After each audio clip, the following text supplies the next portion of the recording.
గురుగారు, అసలు సనాతన ధర్మం అంటే ఏంటి? ఈ వ్యవస్థలన్నింటినీ పట్టుకొని నిలబెడుతున్నది అది ధర్మం. సనాతనం అంటే చాలా పాతది, కానీ ఋషి పరంపర, అలానే ఋషి ప్రోక్తము, ఇలా కొన్ని పదాలు మనం వింటూ ఉంటాం. అంటే ఈ రోజున మనం ఈ భారతదేశంలో ఈ పెళ్లి అనేది ఈ రోజున మనం ఎలా చేసుకుంటున్నామంటే మన ఋషులు ఎలా చెప్పారో అలానే చేసుకుంటున్నాం, తూచా తప్పకుండా. చనిపోయినప్పుడు చేసేదాన్ని అంత్యేష్టి అంటారు, చనిపోయిన తర్వాత చేసే ఆబ్దీకాలు, శ్రాద్ధాలు, సంవత్సరికాలు, ఇవన్నీ కూడా అబ్బాయి నువ్వు ఎంతసేపు బయటికి పరిగెత్తద్దు, లోపల చాలా విషయాలు ఉన్నాయి. బుద్ధిం యాన ప్రచోదయాత్, నా బుద్ధిని ప్రచోదింపజేయి తల్లి. ఏ విషయాలలో? గురుగారు, ఇప్పుడు మీరు అన్నారు కదా, నేనే ఆ పరమాత్మ స్వరూపం అని తెలుసుకోవడమే ఈ ప్రయాణం అనేసి చెప్పారు. ఈ ప్రయాణంలో భాగంగా నాకు వచ్చిన డౌట్ ఏంటంటే, ఇప్పుడు మనకి పూర్వజన్మ అంటుంటారు, పునర్జన్మ అంటుంటారు. ఒకసారి దీని గురించి వివరించి చెప్తారా? అంటే ఇది సర్కిల్ నిజంగానే ఉందా? ఈ సర్కిల్ తిరుగుతూనే ఉంటుందా? మామూలుగా మనం ఏ ఆట మొదలు పెట్టినా దానిలో లెవెల్స్ ఉంటాయి, ఒకదాని తర్వాత ఒకటి, ఒకదాని తర్వాత ఒకదాని తర్వాత. అలానే పునరపి జననం, పునరపి మరణం, పునరపి జననీ జఠరే శయనం అని అన్నారు కదా. ఇప్పుడు మీరు నన్ను పరిచయం చేసేటప్పుడు ఇగో ఫలానా సూర్యనారాయణ అన్నారు. సూర్యనారాయణ అనే పేరు దేనికి? ఈ శరీరానికి. చిన్నతనంలోనే ఉత్కృష్టమైనటువంటి అనుభూతుల్ని పొందినటువంటి గొప్పవారు ఉన్నారు. ఉదాహరణకి రమణ మహర్షి ఉన్నారు. దాన్ని నిర్ణయించాల్సింది ఎవరు అనేది ప్రధానమైన విషయం. అందుకోసమే మనకి భారతదేశంలో గురు పరంపర అనేది ఒకటి ఉంది.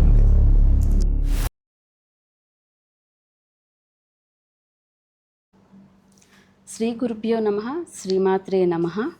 ఈరోజు మన ఉపాస్మిహే యూట్యూబ్ ఛానల్ ద్వారా సనాతన ధర్మంలోని ఎన్నో లోతైన విషయాలను సులభంగా మనకు అర్థమయ్యే రీతిలో తెలుసుకునే ప్రయత్నంలో భాగంగా మనతో ఈరోజు శ్రీ కామేశ్వరి ఫౌండేషన్ వ్యవస్థాపకులు, అలాగే కరెష్యేకి కోఫౌండర్ అయిన శ్రీ జమ్మల మడక సూర్యనారాయణ శాస్త్రి గారు మనతో ఉన్నారు. వారితో ఈరోజు మనం సనాతన ధర్మం పైన మనకున్న ఎన్నో సందేహాలని ఈరోజు వారితో అడిగి తెలుసుకుందాం. నమస్కారం గురుగారు. నమస్కారం అండి. గురుగారు, అసలు సనాతన ధర్మం అంటే ఏంటి? మనం దీని గురించి ఎన్నో రకాలుగా చర్చలు జరుగుతున్నాయి. ఒకసారి అసలు ఆ పదానికి ఉన్న అర్థం ఏంటి, అలాగే సనాతన ధర్మాన్ని మనం ఎలా కనెక్ట్ చేసుకోగలుగుతాం? ఒకసారి దాని గురించి వివరించి చెప్తారు? తప్పకుండా అమ్మా. మనం జాగ్రత్తగా ఆలోచిస్తే మనం మాట్లాడే ప్రతి వాక్యంలోనూ బోల్డంత సంస్కృతం ఉంటుంది. సనాతన ధర్మం అనేది కూడా సంస్కృతంలోని ఒక పదం. దానిలో 2 పదాలు ఉన్నాయి, సనాతన ధర్మము అని. ధర్మ అనే పదానికి ధ్రియతే ఇది ధర్మ, అంటే ఈ వ్యవస్థలన్నింటినీ పట్టుకొని నిలబెడుతున్నది అది ధర్మం. సనాతనం అంటే చాలా పాతది, కానీ ఎప్పటికీ మనం అనుసంధానం చేసుకోదగినది అని అర్థం. సంస్కృతంలో మనం వ్యుత్పత్తి అనేది ఒకటి ఉంటుంది, దాని ప్రకారంగా చూస్తే. ఇప్పుడు ఈ రోజున ఈ సనాతన ధర్మ అనే పదం చాలా వ్యాప్తిలోకి వచ్చింది, కానీ అసలు దాన్ని మనం ఎలా అర్థం చేసుకోవాలి? మన జీవనంలో ఏ విషయాలలో సనాతన ధర్మం ఉన్నది, ఈ విషయాలు తెలుసుకోవడం చాలా ఆవశ్యకం. అది శాస్త్రం కొంచెం చదువుకోవడం వలన మాత్రమే తెలిసే విషయం అన్నమాట. మనం జాగ్రత్తగా గమనిస్తే కనుక మనది ఆర్ష పరంపర అంటారు. ఈ పదం కూడా మీరు చాలాసార్లు వినుంటారు. ఋషి పరంపర, అలానే ఋషి ప్రోక్తము, ఇలా కొన్ని పదాలు మనం వింటూ ఉంటాం. అంటే ఈ రోజున మనం ఈ భారతదేశంలో వేటినైతే అనుసంధానం చేసుకుంటున్నాము, ఉదాహరణకి మన పెళ్ళిళ్ళు తీసుకున్నాం అనుకోండి. ఈ పెళ్ళి అనేది ఈ రోజున మనం ఎలా చేసుకుంటున్నామంటే మన ఋషులు ఎలా చెప్పారో అలానే చేసుకుంటున్నాం, తూచా తప్పకుండా. వాళ్ళు ఎలా చెప్పారు? వాళ్ళు సూత్రాలు అనేవి కొన్ని రాశారనమాట. వాటిని గృహ్య సూత్రాలు అని అంటారు. ఆ గృహ్య సూత్రాలలో ఏం చెప్పారు? పొద్దున్న లేచినప్పటి నుంచి రాత్రి పడుకునేంత వరకు మనం ఎలా మన దినచర్యని ప్లాన్ చేసుకోవాలి, అలానే పుట్టినప్పటి నుంచి గిట్టేంత వరకు, చనిపోయిన తర్వాత కూడా, చనిపోయినప్పుడు చేసేదాన్ని అంత్యేష్టి అంటారు, చనిపోయిన తర్వాత చేసే ఆబ్దీకాలు, శ్రాద్ధాలు, సంవత్సరికాలు, ఇవన్నీ కూడా మన ఋషులు చక్కగా ఒక పద్ధతి ప్రకారంగా సూత్రాలలో సూత్రీకరించి పెట్టారు. కాబట్టి ఇప్పుడు ఏదైతే ఈ వివాహ వ్యవస్థ ఉన్నదో ఇది సనాతన ధర్మంలో ఒక భాగమే.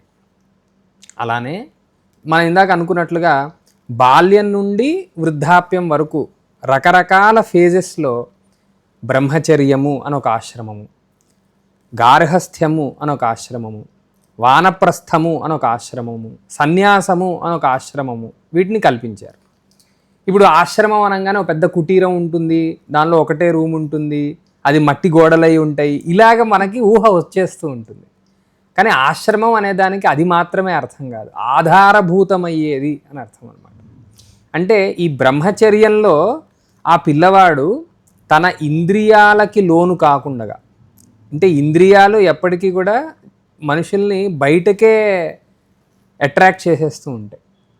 ఎలాగా, ఇప్పుడు కంటికి ఎంతసేపు మంచి మంచి రంగులు కనిపించాలి, ముక్కుకేమో మంచి మంచి వాసనలు కావాలి, ఈ త్వగింద్రియానికేమో మంచి స్పర్శ కావాలి. ఈ రకంగా ఇంద్రియాలు ఎంతసేపు బయటికి పరిగెత్తుతూ ఉంటే, అలాంటి సందర్భంలో వాడికి ఉపనయనము అనే ఒక సంస్కారం చేసి, అబ్బాయి నువ్వు ఎంతసేపు బయటికి పరిగెత్తద్దు, లోపల చాలా విషయాలు ఉన్నాయి, కాబట్టి బయటికి పరిగెత్తే ఆ మెకానిజం ఏదైతే ఇంద్రియము అనేది ఉందో దాన్ని కొంచెం స్విచ్ ఆఫ్ చేసి బుద్ధిశక్తిని ప్రచోదన చేసుకో. అందుకనే గాయత్రి ఉపాసన ఎప్పుడైతే మనం చేసుకుంటూ ఉంటామో, సాధారణంగా ఇంద్రియాలకు గోచరించనటువంటి ధర్మాదులు బాగా అర్థం అవ్వాలి, బాగా నాకు అనుభవంలోకి రావాలి అనే మనం గాయత్రి అమ్మవారిని కోరుకుంటాం. బుద్ధిం యానః ప్రచోదయాత్, నా బుద్ధిని ప్రచోదింపజేయి తల్లి. ఏ విషయాలలో, నేను పొద్దున్నే లేచి ఏం తినాలి, నేను రాత్రిపూట ఎప్పుడు ఎలా పడుకోవాలి, ఎంత మెత్తని పరుపులో పడుకోవాలి, ఈ విషయాల్లో కాదు. అది సహజంగానే లోకసిద్ధంగానే అది అందరికీ తెలిసిపోయే విషయం. కానీ ఇంద్రియాలకి గోచరం కానటువంటి అతీంద్రియములైనటువంటి ధర్మము, దేవుడు, స్వర్గము, నరకము, మోక్షము, ఇలా ఏవేవైతే మనకి సహజంగా తెలియవో అలాంటి ధర్మాది విషయములలో నా బుద్ధి ప్రచోదించాలిగాక, ఆ రకంగా నన్ను సంస్కరించు అని మనం గాయత్రి అమ్మవారిని ప్రార్థిస్తున్నాం. కాబట్టి ఉపనయనము అనేది కూడా ఈ సనాతన ధర్మంలో ఒక ప్రధానమైనటువంటి ఒక భాగం అన్నమాట.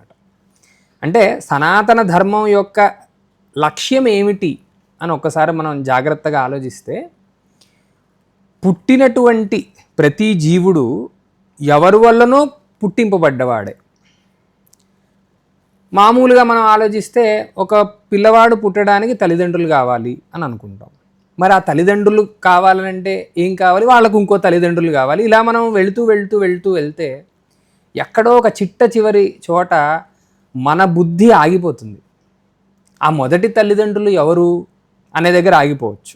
అలానే మీరు ఒక వృక్షాన్ని తీసుకొని, ఈ వృక్షం దేనిలో నుంచి వచ్చింది అంటే ఒక బీజంలో నుంచి ఉంది, ఒక సీడ్లో నుంచి వచ్చింది అంటాం. ఆ సీడ్ దేనిలో నుంచి వచ్చింది, ఇంకొక ఫ్రూట్లో నుంచి వచ్చింది. పోనీ ఆ ఫ్రూట్ ఎక్కడి నుంచి వచ్చింది, అదొక ట్రీలో నుంచి వచ్చింది, ఒక వృక్షంలో నుంచి. ఆ వృక్షం ఎక్కడి నుంచి వచ్చింది? ఇలా దాని యొక్క మూల కారణం వైపు మనం కొంచెం ఆలోచించడం మొదలు పెడితే అక్కడ మన బుద్ధి ఆగిపోతుంది. అంటే దాని అంతటికీ సమాధానం ఏంటంటే, ఈ ప్రపంచం అంతటిని సృష్టించినటువంటి ఒక పదార్థం ఏదో ఉన్నది. దాన్ని మనము ఈ రోజున మన వాడుక భాషలో దేవుడు అంటున్నాం. శాస్త్రంలో ఆయన్ని పరమాత్మ అంటారు, పరం బ్రహ్మ అంటారు.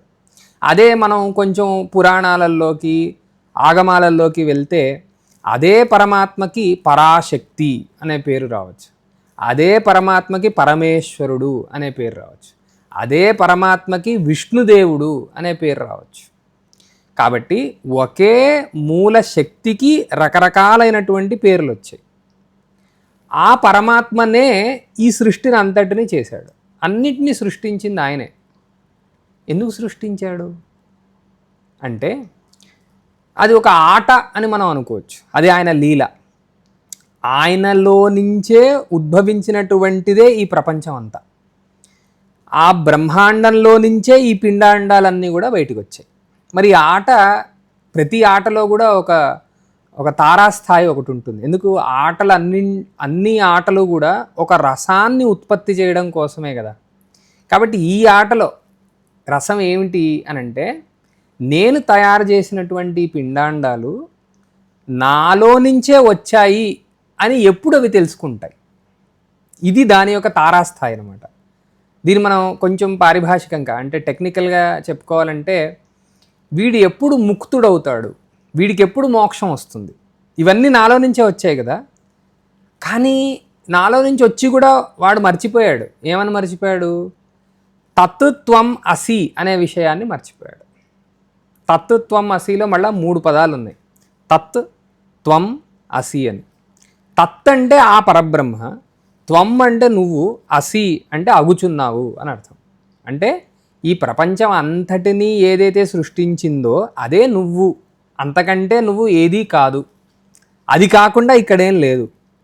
కానీ మనం పుడుతూనే ఏమనుకుంటాం? నేను చిన్నపిల్లవాడిని, నేను మగపిల్లవాడిని, నేను ఆడపిల్లను, నేను ఈ ఫలానా కుటుంబంలో పుట్టాను, నాకు ఈ భాష మాత్రమే వచ్చు, నాకు స్పానిష్ సరిగ్గా రాదు, నాకు జాపనీస్ సరిగ్గా రాదు. ఇలా రకరకాలుగా మనం మన పరిమితములైనటువంటి దృక్పథాలలోనే ఉండిపోతూ ఉంటాం.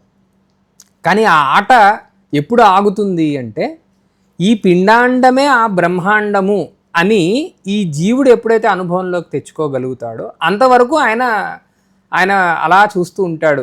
ఆ లీల నడుస్తూ ఉంటుంది. సనాతన ధర్మంలో కేంద్ర బిందువు ఏమిటంటే ఇదే, తత్త్వం అసి. ఈ కారణము నేనే, ఈ జగత్తు అంతటికీ కారణభూతుడు అయిన వాడను నేనే అనే విషయం తెలుసుకోవడమే సనాతన ధర్మంలో కేంద్రమైనటువంటిది. ఆ కేంద్రం, సెంటర్ కేంద్రం అంటే, ఆ కేంద్రాన్ని పొందడానికి మనకి ఏవేవి మన ఋషులు ఇచ్చారంటే సంస్కారాలు అనేవి ఇచ్చారు. ఇందా మనం వివాహం గురించి మాట్లాడుకున్నాం. వివాహ సంస్కారంలో కూడా సహజంగా మగపిల్లవాడు కానీ ఆడపిల్ల కానీ పరిమితమైనటువంటి దృష్టితోనే వాళ్ళ జీవనయాత్రను మొదలు పెడతారు. వాళ్ళకి కంప్లీట్నెస్ తేవడానికి ఒక సుముహూర్తాన పితృదేవతల యొక్క ఆశీర్వాదంతో, దేవతల యొక్క ఆశీర్వాదంతో, అలానే ఋషుల యొక్క ఆశీర్వాదంతో అగ్ని సాక్షిగా ఒక ఫలానా ముహూర్తం టైంలోనే జీలకర్ర బెల్లం పెట్టుకొని ఒకళ్ళకొకళ్ళు మొదటిసారి వీక్షణ చేసుకుంటారు. అంటే కనుబొమ్మల మధ్యలో మొదటిసారి ఒకళ్ళనొకళ్ళు చూసుకుంటారు. ఆ చూసుకోవడం మొదలుకొని ఈ 2 మనసులు కలిసి ఒక కంప్లీట్ బీయింగ్ లాగా వాళ్ళు తయారవుతారు అన్నమాట.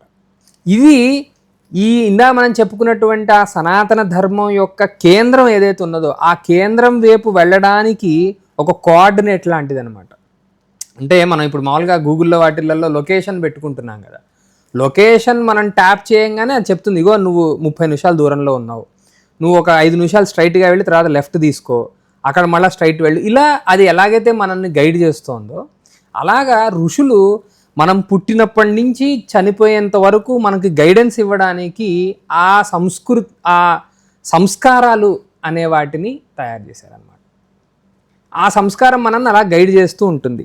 బ్రహ్మచర్యం అంటే చిన్నప్పుడేమో ఉపనయనం అనే ఒక సంస్కారం ద్వారా, నాయన నువ్వు ఇంద్రియాలు ఎటు లాగేస్తే అటు వెళ్ళిపోకు, నీకు ఇంద్రియం కాకుండా నువ్వు చాలా వేరే ఫసాడ్స్, వేరే డైమెన్షన్స్ నీలో ఉన్నాయి, అటువైపు నువ్వు ప్రయాణం చేయాలి అని చెప్పింది.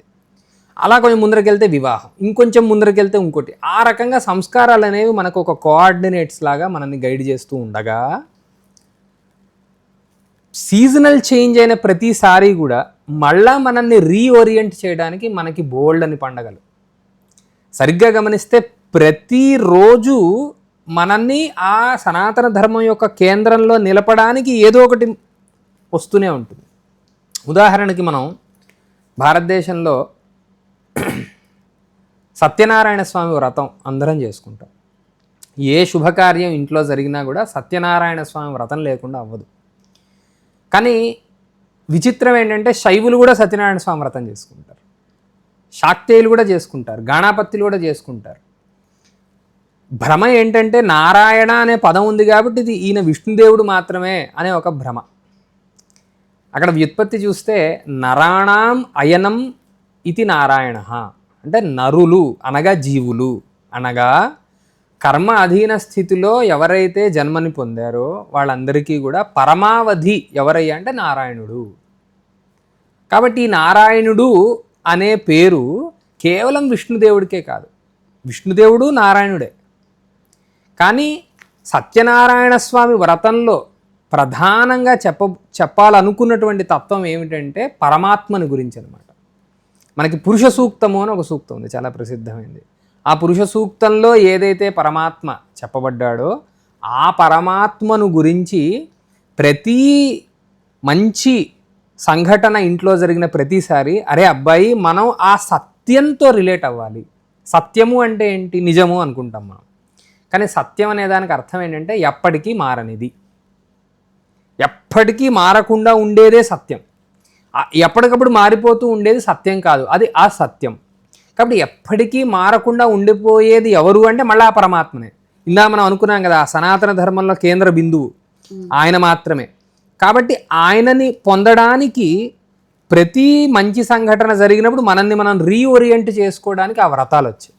ఇలానే పండగలు, బోల్డ్ పండగలు, మీరు ఎన్ని పండగలు, దీపావళి తీసుకోండి, మొన్న ఉగాది జరిగింది, ఉగాది తీసుకోండి, ఏది తీసుకున్నా మళ్ళా మనల్ని ఆ సనాతన ధర్మం అనే కేంద్ర బిందువు వైపు నడపడానికే వచ్చాయన్నమాట. సో ఈ రకంగా మన నిత్య పూజలు కానీ, మన వ్రతాలు కానీ, పండగలు కానీ, సంస్కారాలు కానీ, ఆశ్రమ ధర్మాలు కానీ, ఇవన్నీ కూడా మనందరినీ లీడ్ చేస్తోంది ఆ సనాతన ధర్మం వైపే. కాబట్టి ఈ సనాతన ధర్మ అనే ఆ లక్ష్యాన్ని పొందడానికి రకరకాల ఫ్రేమ్వర్క్స్ ఉన్నాయన్నమాట. అంటే రకరకాల పద్ధతుల్లో మనం దాన్ని పొందొచ్చు.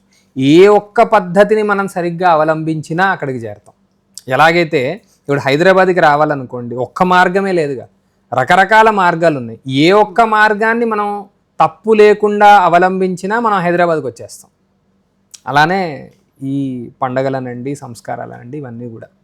కాబట్టి ఆ రకంగా ఆ సనాతన ధర్మంలో కేంద్ర బిందువు అయినటువంటి నేనే ఆ పరమాత్మను అనే నిజమైన నిజం వైపు మనము అందరం కలిసి ప్రయాణం చేయడానికే ఈ వ్యవస్థలన్నీ కూడా మన ఋషులు ఏర్పరిచారు. ఓకే, గురుగారు ఇప్పుడు మీరు అన్నారు కదా, నేనే ఆ పరమాత్మ స్వరూపం అని తెలుసుకోవడమే ఈ ప్రయాణం అనేసి చెప్పారు. ఈ ప్రయాణంలో భాగంగా నాకు వచ్చిన డౌట్ ఏంటంటే, ఇప్పుడు మనకి పూర్వజన్మ అంటుంటారు, పునర్జన్మ అంటుంటారు.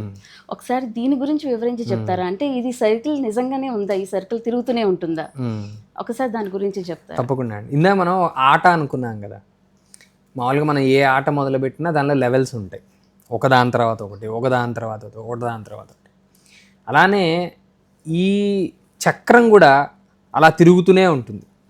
శంకరాచార్యులు వారి ప్రసిద్ధమైనటువంటి స్తోత్రం భజగోవిందంలో కూడా పునరపి జననం పునరపి మరణం పునరపి జననీ జఠరే శయనం అని అన్నారు కదా. అది మరల తిరుగుతూ ఉంటుంది. ఎప్పటి వరకు తిరుగుతూ ఉంటుంది అంటే ఆ పరమాత్మ నేనే అనే అనుభూతి పొందేంత వరకు. దాన్నే మోక్షం అంటూ ఉంటారు. మోక్షం అంటే ఇప్పుడు ఏదో నేను ఇక్కడి నుంచి ముంబై వెళ్ళినట్టుగా మనుష్య జన్మ నుంచి నేను ఎక్కడికో వెళ్తే అది నాకు మోక్షం అనేది కాదు. వీడు తనని తాను పూర్తిగా తెలుసుకుంటే అదే మోక్షం. స్వస్వరూప అవస్థానం అంటారనమాట. అవస్థానం అంటే ఉండడం. ఎక్కడ ఉండడం? తనలో తాను ఉండడం. నేను నాలోనే ఉన్నాను కదా అంటే ఇప్పుడు మీరు నన్ను పరిచయం చేసేటప్పుడు ఇగో ఫలానా సూర్యనారాయణ అన్నారు. సూర్యనారాయణ అనే పేరు దేనికి? ఈ శరీరానికి. సూర్యనారాయణ అనే పేరు దేనికి? ఈ బుద్ధికి, ఏదో వీడు చదువుకున్న ఏదో కొంత దానికి. సూర్యనారాయణ అనే పేరు ఈ మనస్సుకి. అంటే బుద్ధి, శరీరము, మనస్సు ఇవన్నీ కలిపినటువంటి ఒకదానికి సూర్యనారాయణ అనే పేరు. కానీ నిజంగా ఎవడైతే లోపల ప్రతిస్పందిస్తున్నాడో వాడికో పేరు పెట్టగలమా? మరి ఈసారి మీరు సూర్యనారాయణ అని పేరు పెడితే వచ్చేసారి ఏమని పేరు పెట్టాలి? కాబట్టి నామ రూప అతీతుడే ఆ ప్రతిస్పందన చేస్తున్నటువంటి లోపల ఉన్నటువంటి అంతరాత్మ అని మనం అనుకోవచ్చు. ఆయన ఆ అంతరాత్మ మనం ఎలాగైతే పొద్దున్నుంచి మధ్యాహ్నం వరకు చొక్కా వేసుకుంటామండి, అది కొంచెం నలిగిపోతుంది, చెమట పడుతుంది, దాన్ని తీసి అలా అవతల పడేస్తాం. ఇంకో మీటింగ్కి ఎక్కడికో వెళ్ళాల్సి ఉంటుంది, అక్కడ ఇంకొక ఇస్త్రీ చొక్కా వేసుకుంటాం. ఎలాగైతే పని అయిపోయిన తర్వాత ఒక చొక్కాని మనం మార్చేసుకుంటూ ఉంటామో, ఈ లోపల ఉన్నటువంటి ఆ అంతరాత్మ ఎవరైతే ఉన్నారో ఆయన కూడా కొన్ని సుఖాలని కొన్ని దుఃఖాలని అనుభవించడానికి ఒక శరీరాన్ని పట్టుకుంటాడు. ఆ శరీరంతో పని అయిపోయిందంటే ఇంకా దాన్ని వదిలేసి ఇంకొక శరీరం పట్టుకుంటాడు. ఇప్పుడు ఈసారి పురుష జన్మ ఎత్తాలి, దీనికంటే ముందర నేను ఇంకోటేదో జన్మలో ఉండాలి, ఇవన్నీ రాసిపెట్టి ఉంటాయి కదా. దానికి కూడా ఒక నిర్దిష్టమైనటువంటి ప్రక్రియ ఉందన్నమాట. దాన్ని ఏమంటారంటే, మనం సరిగ్గా దాన్ని అర్థం చేసుకోవాలంటే కర్మ సిద్ధాంతము అనే పదాన్ని తెలుసుకోవాలి. మళ్ళీ ఇక్కడ కూడా 2 పదాలండి. మనం శాస్త్రంలోకి వెళ్తున్నప్పుడు ప్రతి పదం మీద దృష్టి పెడితే చాలా బ్రహ్మాండంగా అర్థమైపోతూ ఉంటుంది అనమాట. మనం మాట్లాడే ప్రతి పదం అది శాస్త్రంలోంచి వచ్చిందంటే మాత్రం దాని చాలా అర్థం ఉంటుందని అర్థం. సిద్ధాంతము అనే దానికి అర్థం ఏంటంటే అంతే సిద్ధ ఇది సిద్ధాంత, అంటే విచారణ అంతా చేసేసి చివరికి మిగిలేటటువంటి రసం ఏదైతే ఉంటుందో దాన్ని సిద్ధాంతం అంటారు. కర్మకి సంబంధించినటువంటి సిద్ధాంతము అని అర్థం. అదేమని చెప్తోంది అంటే, ఈ జీవుడు ఒక శరీరంలోకి వచ్చాక ఏదో ఒకటి చేయాలి, వాడి ఏమీ చేయకుండా ఉండే పరిస్థితి లేదండి. మనకి సంపూర్ణమైనటువంటి జ్ఞానము కలిగేంత వరకు కూడా మనం ఏదోటి చేస్తూనే ఉంటాం. ఈ చెయ్యడం అని ఏదైతే అంటున్నామో దాన్నే కర్మ అంటున్నాం.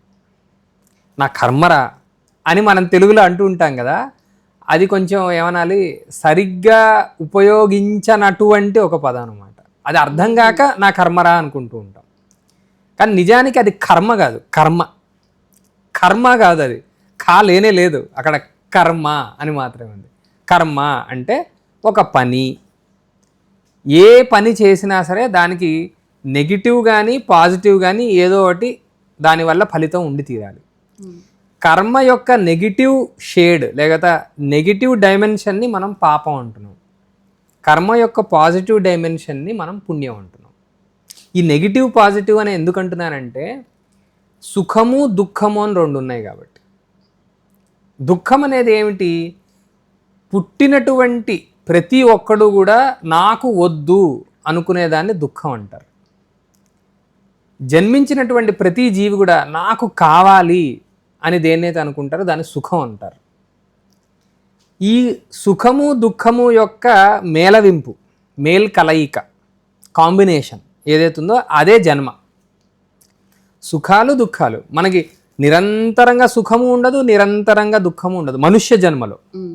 అదే మనం దేవతల దగ్గరికి వెళ్ళామనుకోండి, దేవతల జన్మ ఎలా ఉంటుందంటే వాళ్ళ పొటెన్సీ ఆఫ్ సుఖ చాలా హైలో ఉంటుంది. అంటే నిరంతరాయంగా ఒకే సుఖము వాళ్ళు అనుభవిస్తూ ఉండగలిగే స్థాయి వాళ్ళకు ఉంటుంది. ఇప్పుడు మనకి అలాంటి సందర్భం వస్తే నిజంగా మనం అలా అనుభవించగలమా లేదా అంటే డౌటే.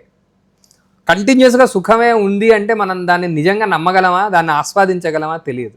ఎందుకంటే మనుష్య శరీరం అలా నిర్మింపబడింది అనమాట. మళ్ళా ఆ పరమేశ్వరుడు మనుష్య జన్మలో సుఖము దుఃఖము యొక్క కలయికలే వీళ్ళకి కలగాలి అని రాసి పెట్టాడు. కాబట్టి అలాంటి ఒక జన్మ ఎత్తుతారు. కానీ దీనికంటే మునుపు జన్మ ఏమై ఉండొచ్చు, అది ఒక కొండ అయి ఉండొచ్చు, ఒక చెట్టు అయి ఉండొచ్చు, ఒక పక్షి అయి ఉండదు, ఏదైనా అయి ఉండొచ్చు. కాబట్టి ఈసారి నేను ఇదే జన్మ ఎత్తాలి అని ఈ జీవుడు కోరుకుంటే అవ్వదు. ఈ జీవుడు ఆల్రెడీ కొంత కర్మ సంచయాన్ని చేసి ఉంటాడు. కర్మ సంచయం అంటే ఏంటంటే ప్రారబ్ధ కర్మ, సంచిత కర్మ, ఆగామి కర్మ అని కర్మ రకరకాలుగా ఉంటుంది. మళ్ళీ కర్మ అంటే ఇందా చెప్పుకున్నాం కదా, పాపము పుణ్యమే కర్మ. కాబట్టి ఇప్పుడు మనం ఏదైతే పని చేస్తున్నామో ఇది అధర్మం కాదు, ఇదేం పాపం కాదు. మన ఇద్దరం కూర్చొని ఇంకో 3వ వ్యక్తి గురించి చెడుగా మాట్లాడట్లేదు. ఋషులు ఏదైతే మన శాస్త్రాలలో తెలియజేశారో వాటిని కొంచెం మనం సరళంగా చెప్పుకునే ప్రయత్నం చేస్తున్నాం. దీనికి చాలా పుణ్యం లేకపోయినా కనీసం కొంచెం పుణ్యమైనా ఉంటుంది. సో ఇది ఏమొస్తుంది, పుణ్య అకౌంట్లోకి ఇది వచ్చి పడిపోతుంది. సో సంచిత, మనం మామూలుగా తెలుగులో సంచి అనే పదం వింటాం కదా, సంచిలో ఏం చేస్తాం, కావాల్సినవన్నీ దానిలో వేసుకుంటూ ఉంటాం. అంటే అదొక స్టోర్ చేసుకుంటూ ఉంటాం, ఒక స్టోరేజ్ బాక్స్ లాంటిది. సో ఈ సంచిత కర్మ అంటే మనం చేసే పనుల యొక్క ఫలితం వెళ్ళి ఆ కేటగిరీలో పడిపోతూ ఉంటుంది. ఉదాహరణకు మనం ఇక్కడ కూర్చొని చాలా సత్పురుషుణ్ణి తిట్టామనుకోండి, అప్పుడు మన స్టోరేజ్ బాక్స్లో ఇంకొక అర ఏర్పడుతుంది, పాపము అనే ఒక అర, దానిలో వచ్చి అది పడిపోతూ ఉంటుంది. కాబట్టి మనం ఏం చేసినా సరే ఈ బ్యాగ్లోకి వచ్చి అది పడిపోవాల్సిందే. ఇలా పడిపోయినటువంటి కర్మనే సంచిత కర్మ అంటాం. ఈ కర్మ వెళ్ళి ఈ ఫలానా మన జీవుడికి ఏదో నెంబరో ఏదో ఉంటుంది, ప్రతి జీవుడికి కూడా ఒక ట్యాగ్ ఏదో ఉంటుంది. ఆ ట్యాగ్కి సంబంధించినటువంటి బాక్స్లో, డిపాజిట్ బాక్స్లోకి వెళ్ళి ఈ సంచి వెళ్ళి అక్కడ పడిపోతుంది.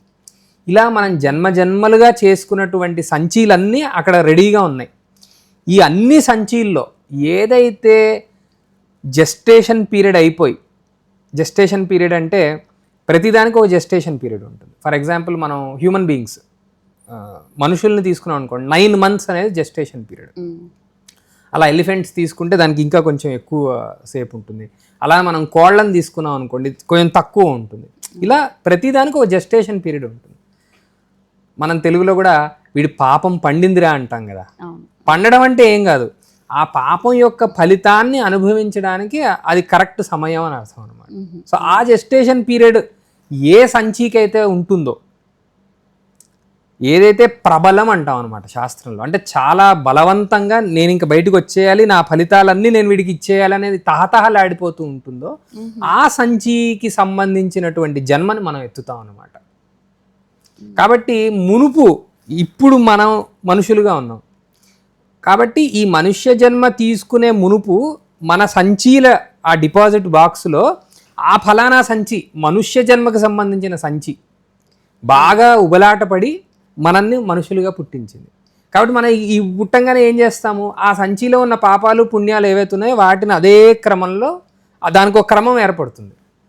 వీడు చిన్నప్పుడు చాలా హాయిగా ఉండాలి, కానీ పెళ్ళైనప్పటి నుంచి వీడి కష్టాలు మొదలవ్వాలి, ఏదో ఉంటుంది అలాగా. ఆ విషయాలు తెలియజేసేదే జ్యోతిష్ శాస్త్రం. మనం ఎప్పుడైతే పుడతామో ఆ పుట్టినటువంటి ఆ రాశి అంటే మళ్ళీ గ్రూప్ అని అర్థం, నక్షత్రాల సముదాయం. ఆ రాశి చక్రం యొక్క ఫోటో తీసుకున్నాం అనుకోండి, అదే మన జాతకం. దాన్ని సరిగ్గా అర్థం చేసుకుంటే ఎప్పుడు సుఖము, ఎప్పుడు దుఃఖము, పెళ్లిలో దుఃఖము, కానీ వాడు ఆఫీస్లో చాలా ఆనందంగా ఉంటాడు, ఇంటికి వస్తేనే కష్టం. అంటే ఇవన్నీ ఎలా ఏర్పడ్డాయండి అంటే 10వ గడి వాడికి చాలా బాగుంది, 10th house చాలా బాగుంది, 7th house కొంచెం ప్రాబ్లం ఉంది, ఏదో అలా. సో ఏ పర్మిటేషన్స్ అండ్ కాంబినేషన్స్లో వీడు సుఖ దుఃఖాలను అనుభవించాలనేది అదొక వేరే లెక్క అయితే గనక గ్యారంటీగా వీడు సుఖ దుఃఖాలు అనుభవించాల్సిందే. సో ఇది ఆ జన్మకి సంబంధించిన విషయం. పునర్జన్మ అంటే మళ్ళా అదే మనిషి, అంటే అదే జీవుడు ఈసారి మనిషి అయ్యాడు, నెక్స్ట్ సారి ఆ డిపాజిట్ బాక్స్లో ఉన్నటువంటి ఒక పిల్లికి సంబంధించిన ఒక సంచితం అనుకున్నాం కదా, అది ఉపలాట పడింది అనుకోండి, అది ప్రబలమైంది అనుకోండి, అప్పుడు వీడు పిల్లి అవ్వచ్చు. కానీ ఈ మనిషి జన్మలో వాడు చేసినటువంటి పాపపుణ్యాలు మళ్ళీ ఇంకో సంచి వెళ్ళి అక్కడ పడుతుంది. ఈ సంచీలు తిరుగుతూనే ఉండాల్సిందే. దానికి బ్రేక్ ఎక్కడ అంటే వాడు నేను ఆ పరమాత్మనే అని అనుభవించేంత వరకు అనమాట. ఆ విచారణ వాడు చేసేంత వరకు. ఆ విచారణ ఎలా కలుగుతుంది, ఆ విచారణకి అనుగ్రహం ఎవరి అనుగ్రహం కావాలి, గురువు గారి అనుగ్రహం కావాలి. ఒక గురువు గారు చక్కగా అనుగ్రహించి వాడికి ఆ జన్మలో బ్రహ్మచర్యాది దీక్షలు పొంది చక్కగా ఇంద్రియ నిగ్రహం అంటే ఏంటో తెలిసి కొంచెం శాస్త్రాధ్యయనం చేసి కొంచెం పుణ్యం, మరీ పాపం చేస్తే కష్టం, పుణ్యం చెయ్యాలి కానీ నాకు ఆ పుణ్య ఫలితం కావాల్సిందే. పుణ్యం పిచ్చి వాళ్ళు కొంతమంది ఉంటారండి, ఒకసారి స్వామివారిని దర్శించుకొని ఆగలేరు. కొన్ని వేల మంది అక్కడ లైన్లో కష్టపడుతున్నారని తెలిసినా మళ్ళా వీడు వెళ్ళి దర్శనం చేసుకోవాల్సిందే. అలాగా ఆ పుణ్యం పిచ్చిలో పడిపోయినా మళ్ళా ఈ చక్రం ఏదైతుందో అది తెగదు. పుణ్యం పిచ్చిలోనూ పడకూడదు, పాపిష్టుడు కాకూడదు. చూడండి, తెలుగు భాష చాలా గొప్ప భాష. పాపిష్టి అంటే ఏంటి, పాపాన్ని ఇష్టపడేవాడు అని అర్థం. ఎవడైతే పాపాన్ని ఇష్టపడతాడు వాడికి తెలియదు, వాడి స్వభావమే అది. కరెక్ట్గా సంధ్యావందనం చేసుకోవాల్సిన టైంలో వాడికి నిద్ర వస్తుంది. కరెక్ట్గా పండగ రోజున వాడు రాత్రి తెల్లవారులు ఉండి పొద్దున్నే లేవలేడు. పొద్దున్న లేస్తే అమ్మా నాన్నని ఏదో రకంగా దూషించకుండా వాడు ఉండలేడు. వాడు అలాంటి వాడిని మనం పాపిష్టుడు అంటాం. వాడు ఆ స్వభావం కలిగిన జీవుడు తరించలేడు. ఎంతసేపు నేను పుణ్యం చేయాలి, నేను బోళ్ళన్ని దానాలు చేయాలి, నాకు స్వర్గం కావాలి, ఇలా పూర్తిగా పుణ్యం పిచ్చిలో పడిపోయిన వాడికి పురోగతి ఉండదు. ఈ రెండు కాదు, ఆయన నిజస్వభావం ఇది, ఆయన నిజస్వభావాన్ని పొందడానికి నేను ఇది చెయ్యాలి అని ఒక ప్రణాళికాబద్ధంగా తన జీవనాన్ని గడుపుతూ గురువుగారి అనుగ్రహాన్ని పొంది ఎవరైతే తపస్సులోకి అంతర్ముఖులై ఉపనిషదాది గ్రంథాలని బాగా అధ్యయనం చేసి కుదిరినంత వరకు పక్కనవాడి గురించి తప్పుగా మాట్లాడకుండా పక్కనవాడిని తనలాగానే చూసుకోగలిగిన స్థాయిలో ఉండగలిగితే అలాంటి వాళ్ళు చక్కగా మోక్షాన్ని పొందుతారు. మన మన సౌభాగ్యం ఏంటంటే మనం భరత భూమిలో పుట్టాం. మనకి ఎల్లప్పుడూ అలాంటి వారందరూ మనకి ఉదాహరణలు ఉంటూనే ఉన్నారు. పెద్ద స్వామివారు శ్రీ శ్రీ శ్రీ చంద్రశేఖరేంద్ర సరస్వతి స్వామివారు, రమణ మహర్షుల వారు, అలానే కొంచెం వెనకాలకి వెళ్ళామంటే పురాణాలలో బోల్డంతమంది, అష్టావక్రుడు, జనక మహారాజు, యాజ్ఞవల్క్యుడు, ఇలా చాలామంది ఆ బ్రహ్మతత్వాన్ని పరిపూర్ణంగా తెలుసుకున్న వాళ్ళు ఉన్నారన్నమాట. సో ఆ రకంగా ఎవరైతే తమ జీవనాన్ని మలుచుకోగలుగుతారో వారికి పునర్జన్మ లేదు, కానీ మిగతా వాళ్ళందరికీ కూడా తప్పకుండా సైకిల్ దానిలో వాళ్ళు ఉంటూనే ఉంటారు. ఇప్పుడు మీరు చెప్పినట్టు పుణ్యం దాని గురించి చాలామంది తాపత్రయపడుతూ ఉంటారు. ఈ పని చేస్తే పుణ్యం, ఈ పని చేస్తే పుణ్యం అని.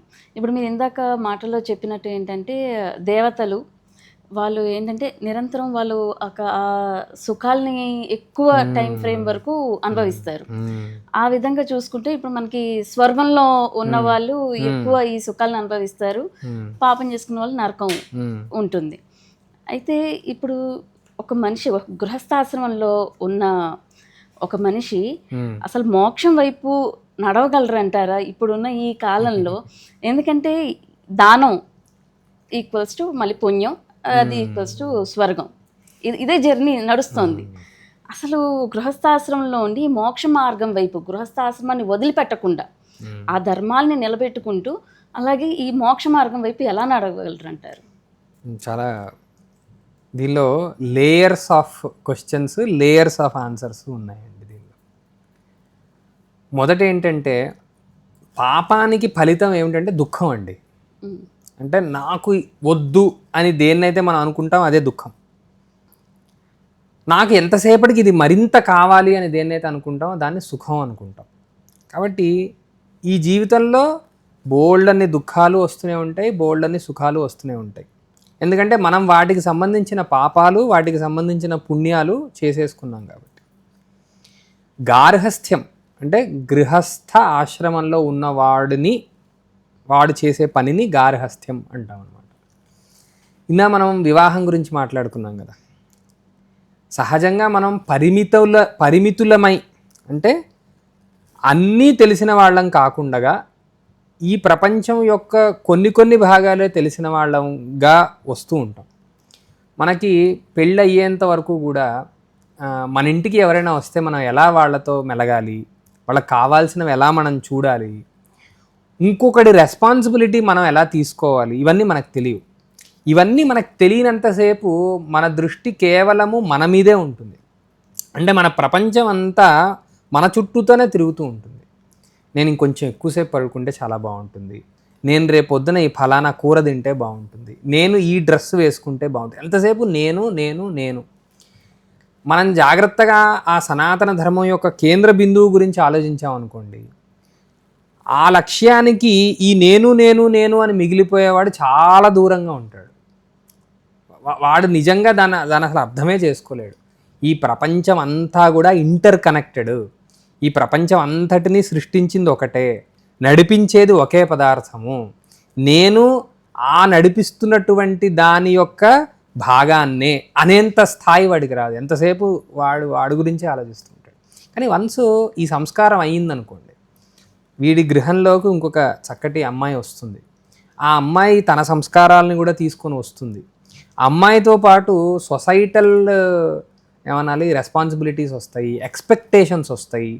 వీడు ఎక్స్పెక్టేషన్కి తగినట్టుగా తనని తాను అప్స్కిల్ చేసుకునే ప్రయత్నం చేస్తాడు. ఓహో పెళ్ళయింది కాబట్టి ఈ ఫలానా పండగ వస్తే వాళ్ళు వస్తారు, ఈ ఫలానా పండగకైతే నేను వెళ్ళాలి, నేను ఒక్కడనే వెళ్ళడం కాకుండా నేను నా ధర్మపత్నిని కూడా తీసుకొని వెళ్ళాలి. నేను తీసుకొని వెళ్ళాలి అని అంటే నేను కొన్ని ప్లాన్ చేసుకోవాలి. ఈ ప్లానింగ్లో, ఈ అరేంజ్మెంట్స్లో వాడు ఏం చేస్తాడంటే అప్పటి వరకు వాడి జీవితంలో చాలా ముఖ్యంగా వాడు అనుకుంటున్నటువంటి కొన్ని విషయాలను వదిలేస్తాడు. అప్పటి వరకు వాడు ఏం చాలా ఇంపార్టెంట్ అనుకుంటాడు, ఫ్రెండ్స్తో తిరగాలి, నాకు ఇష్టం వచ్చినప్పుడు నేను తాగి తందనాలు ఆడాలి, ఇలా ఏవో వాడు అనుకుంటాడు. అవన్నీ నెమ్మది నెమ్మదిగా వదిలేస్తూ ఉంటాడు. అంటే ఏంటి, ఇంద్రియాలకి మాత్రమే విషయాలైనటువంటివి, ఇంద్రియాలు ఏవైతే వాడిని బయటికి వెళ్ళిపో అని ప్రేరేపిస్తూ ఉంటాయో వాటిల్లోంచి నెమ్మదిగా ఈ రెస్పాన్సిబిలిటీ అనే మిషతో ఆ ఇంద్రియ లోలత్వం అనేది కొంత వదిలేసుకొని వాడు రాగలిగే అవకాశం ఉంది, వాడు సరిగ్గా చేస్తే. ఇప్పుడు ఉదాహరణకి గార్హస్థ్యంలోకి వచ్చాక బోళ్ళని వ్రతాలు చేయమని చెప్పారు. వ్రతం చేసేటప్పుడు వ్రతానికి కొన్ని నియమాలు చెప్పారు. నాయన ఇగో ఈ ఫలానా రోజు నువ్వు వ్రతం చేసుకోవాలి, ఈ వ్రతం కంటే ముందర నువ్వు ఇన్ని రోజులు ఇలా ఉండాలి, ఈ వ్రతంలో నువ్వేం చేయాలి, చాలా కష్టపడి నువ్వు సంపాదించిన ధనంలో ప్రభూతమైన భాగాన్ని ఒకడికి ఇచ్చేసే అంటాడు. ఇది ఎంత ఎంత కష్టమైన పని. వాడు పొద్దున్న లేస్తే రాత్రి వరకు కష్టపడి సంపాదించిన దానిలో ఒక్క రోజులో దాన్ని ఇచ్చేయాలా, అది కూడా ఎవరికి ఇవ్వాలి అస్సలు తెలియని వాడికి ఇచ్చేసే అంటారు. మామూలుగా ఏ దానమైనా సరే మనకు తెలిసిన మన బంధుగణాలలో ఇచ్చుకోవడం కాదు, బాగా చదువుకొని సమాజ హితం కోసం వెంపర్లాడేటటువంటి ఒక మనిషిని ఎంచుకొని వాడికి ఇచ్చేసి ఇంకా మర్చిపోవడమే, మళ్ళీ ఫోన్ చేసి నేను ఇచ్చింది బాగుందా అని. అది పద్ధతి కాదు. సో ఈ క్రమంలో వాడికి ఏం నేర్పిస్తున్నారు, అరే అబ్బాయి ధనము ఈ జగత్తులో ముఖ్యమే, కానీ అదే పరమావధి కాదు, నువ్వు ధనాన్ని కూడా వదిలేసే స్థితి నీకు రావాలి అంటే వదిలేయడం అనేది నేర్పిస్తున్నారన్నమాట. Art of leaving, LEAVING. ఎప్పుడు దేన్ని వదిలేయాలి అనే విషయం ఈ గార్హస్థ్య ప్రయాణంలో మనకు తెలుస్తూ ఉంటుంది. ఈ గార్హస్థ్యంలోనే మనకు పిల్లలు కలుగుతారు. అంటే మనం కాకుండా మన మీద ఆధారపడే వాళ్ళు పెరుగుతూ ఉంటారు, మన పెద్దలు మన మీద ఆధారపడుతూ ఉంటారు. గార్హస్థ్యంలోనే రకరకాల వేరే పిల్లలు వచ్చి మన దగ్గర చదువుకుంటూ ఉంటారు. గృహస్థైన వాడు తనని ఆశ్రయించుకొని ఎవరైతే వస్తారో వాడిని వీడు ఆదరించాలి. కాబట్టి వీడికి ఏంటి, సోషల్ రెస్పాన్సిబిలిటీ సహజంగానే నేర్పబడుతుంది. ఈ సోషల్ రెస్పాన్సిబిలిటీ ఎప్పుడైతే వాడికి వస్తుందో, నేను ఒంటరిని కాదు, నేను నా గురించి మాత్రమే ఆలోచిస్తూ ఉంటే సరిపోదు, ఈ ప్రపంచం చాలా పెద్దది, ప్రపంచంలో చాలా విషయాలు ఉన్నాయి, ఇవన్నీ ఇంటర్ కనెక్టెడే, ఈ విషయాలన్నీ వాడికి నెమ్మదిగా అర్థమవుతూ ఉంటాయి అన్నమాట. ఆ రకంగా గార్హస్థ్యము నిజానికి ఆ సనాతన ధర్మపు కేంద్ర బిందువైనటువంటి పరమాత్మని పొందడానికి ఒక కోఆర్డినేట్ మాత్రమే. అంటే నువ్వు గార్హస్థ్యంలో ఇలా చేస్తే అక్కడికి వెళ్తావు అని చెప్పిందే. దాన్ని అర్థం చేసుకోలేదనుకోండి, దాన్ని గైడ్ చేసేటటువంటి గురువులు లేరనుకోండి, దాన్ని అవలంబిస్తున్నటువంటి సీనియర్స్ లేరనుకోండి, మనకి కొన్ని సివిలైజేషన్స్లో ఏమనాలి, ఇన్స్పిరేషనల్ కపుల్స్ ఉండరు. అంటే ఇలాగ దాంపత్యం చెయ్యాలి, దాంపత్యం యొక్క పరమావధి ఇది అని తెలియజేసే దంపతులు కనిపించరు. ఇప్పుడు మనం భారతదేశంలో చూసామనుకోండి, పెళ్ళయి 70 ఏళ్ళు 75 ఏళ్ళు అయిన వాళ్ళు కూడా 75వ మ్యారేజ్ యానివర్సరీ చేసుకుంటున్న వాళ్ళు కూడా ఈ దేశంలో ఉన్నారు. ఉండడమే కాదు, వాళ్ళ ఆ పండు వృద్ధ దశలో కూడా దాంపత్యం యొక్క రసం ఏంటి, సారం ఏంటి వాళ్ళు మాట్లాడుకుంటూ ఉంటే మనకు తెలుస్తూ ఉంటుంది. వాళ్ళు ఎలా ఉంటున్నారు, వాళ్ళని వాళ్ళు ఎలాగా ఇన్స్పిరేషనల్గా తయారు చేసుకున్నారు. వాళ్ళని చూసి వాళ్ళ మనవాళ్ళు ముని మనవాళ్ళు వాళ్ళందరూ నేను పెళ్లి చేసుకోవాలి. ఇప్పుడు మనం పెళ్ళిళ్ళు చేసుకోవడానికి మనకి ఇన్స్పిరేషన్ ఏంటి, మన పెద్దలు. ఇంకా కొంచెం సరిగ్గా మనం ఆలోచించామనుకోండి, ప్రతి పురాణంలో కూడా కళ్యాణ ఘట్టాలు ఉంటాయి. పెద్దస్వామి వారు కళ్యాణ మంజరి అని ఒక పుస్తకం వేయించారండి. ఏమిటంటే రకరకాల పురాణాలలో రకరకాల దేవతల యొక్క పెళ్లి ఘట్టాలే అవన్నీ. సో అలాంటి ఘట్టాలు మనం ఒక్కసారి చూసినా కూడా ఎంతో ఇన్స్పిరేషన్ పొందుతాం. అబ్బా ఆయనే ఇలా చేశాడనంటే దానిలో ఇంతైనా నేను ఇన్స్పైర్ అయి చెయ్యాలి కదా అనే ఒక ఇన్స్పిరేషన్ మనకి డెవలప్ అవుతుంది. కాబట్టి ఆ సనాతన ధర్మం యొక్క పరమ లక్ష్యాన్ని పొందడానికి ఒక మెట్టు గార్హస్థ్యం. మనకు అలాంటి ఉదాహరణలు చాలామంది ఉన్నారు, పురాణాలలో ఉన్నారు, జీవితంలోనూ సమీప చరిత్రల్లో చూసిన జిల్లెలమూడి అమ్మ అని అంటూ ఉంటారు. వారు గార్హస్థ్యంలోనే ఉన్నారు, వారికి పిల్లలు కూడా ఉన్నారు. కానీ వారు నిరంతరంగా పరమలక్ష్యమైనటువంటి ఆ పరమాత్మతో లింక్ని పొందే ఉన్నారు. వారి జీవిత చరిత్రను ఒక్కసారి మనం చూసినా గార్హస్థ్యం ఏమీ ఆ పరమలక్ష్యాన్ని పొందడానికి అడ్డంకిగా అనిపించదు. అలానే మనం పురాణం ఇంకా ఇతిహాసాలు ఉపనిషత్తులు చూస్తే జనక మహారాజు ఎంతోమంది గొప్ప గొప్ప తపస్సంపన్నులు వాళ్ళకు వచ్చినటువంటి సందేహాల్ని నివృత్తి చేసుకోవడానికి జనక మహారాజు గారి దగ్గరికి వెళ్ళేవారట. జనక మహారాజు ఎవరు? విదేహ సామ్రాజ్యానికి ఆయన అధిపతి. ఆయన పెళ్ళయింది, ఆయనకు బోళ్ళంత సంతానము పరివారం అంతా ఉంది. అది కాకుండా ఆయన మహారాజు గారు ఎంతోమంది మంత్రులు, సామంతులు, రాజ్యాలు, యుద్ధాలు ఇన్ని ఉన్నవాడే. అంత మాత్రాన ఆయన ఆయన తన పరమలక్ష్యం నుంచి దూరం అయిపోలే. ఇలాగా మనకి చాలా ఉదాహరణలు కనిపిస్తూ ఉంటాయి. కానీ ఒక విషయం ఏంటంటే, ఈ ఆటలో గనక మనం మిస్ అయ్యామనుకోండి, ఆయన వేసినటువంటి ఆ జాలంలో పూర్తిగా పడిపోయి, అదే మాయా అంటారు. అంటే ఏమిటి ఈ పరమతత్వం అనేది తెలియక ఏదైతే మనకు బయట కనిపిస్తుందో అదంతా నిజం అనేసుకొని దానిలో లీనమైపోయి, వీడు నన్ను మొన్న ఇలా అన్నాడు, ఈవిడ నేను రాగానే నుంచోలేదు, మామూలుగా అయితే నన్ను చూసి నవ్వేది కానీ నిన్నటి నుంచి నవ్వడం మానేసింది, మొన్న నేనేమో ఈ పట్టుబట్ట పెట్టాను, ఈవిడ సిల్క్ శారీయే పెట్టింది, ఇలా మనం ఈ వెంపర్లాటల్లోనే ఇరుక్కుపోతే గనక నిజంగానే గార్హస్థ్యం అనేది ఒక పెద్ద గోడలాగా తయారవుతుంది. కానీ దాని యొక్క లక్ష్యం మాత్రం అది కాదు. మన మన ఋషులు మనకి ఏదైతే గృహ్య సూత్రాలు ఇత్యాది మాన్యువల్స్లో, ఇత్యాది గైడింగ్ ప్రిన్సిపల్స్లో ఏదైతే చెప్పారో దాన్ని తూచా తప్పకుండా మనం పాటిస్తే గనక ఈ ఆట యొక్క లొసుగులు, రూల్సు, దీనిలో చీట్ కోడ్స్ అన్నీ మనకు అర్థమైపోతాయి. అది తెలియకుండా ఆ భాష మనకు రాలేదనుకోండి, ఏ ఏ ఇంటరాక్షన్లోనైనా ఒక కిటుకు ఉంటుంది. ఆ కిటుకు మనకు తెలియకపోతే అంతసేపు అక్కడ కొట్టుకుంటూనే ఉంటాం. అప్పుడు మాత్రం గార్హస్థ్యం మనకి నిజమైన అడ్డుగానే ఉంటుంది. కానీ వాళ్ళు చెప్పినట్టు పాటిస్తే మాత్రం అది మంచి రాజమార్గం అవుతుంది. కానీ అది మాత్రమే మార్గం కాదు, ఇది ఒక మార్గం. అందరూ పెళ్లి చేసుకొని తీరాల్సిందే అనేం లేదు.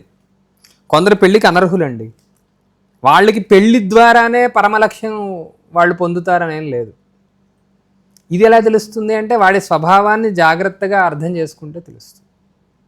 వాడు లేదా ఆమె ఎవరైనా సరే, మనం పుట్టినంత మాత్రాన వెంటనే పెళ్లి చేసుకోవాలి, 20 ఏళ్ళు రాగానే పెళ్లి చేసుకోవాలి అన్నట్టుగా అంతగా కనిపించదు.